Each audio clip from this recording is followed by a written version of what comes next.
Next is how to test a transistor. So in order to test a transistor, you know that you have two junctions, emitter based junction and collector based junction. So you'll be forward biasing the emitter based junction and see if there is a voltage here. So you'll first put this in the diode mode like you did for the diode.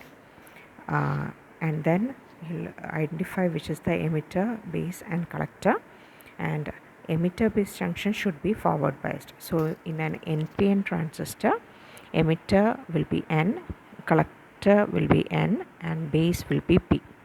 So emitter will be given to negative, base will be connected to the red positive, and collector will be connected to negative, that is black.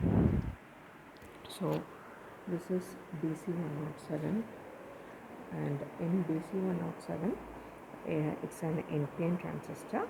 So it is emitter, base and collector.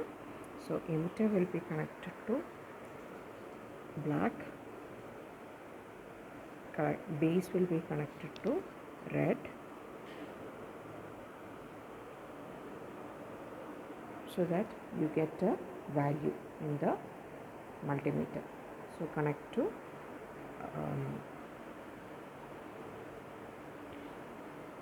then you'll reverse it, and negative will be connected to collector and base will be connected to positive. Again you get a value.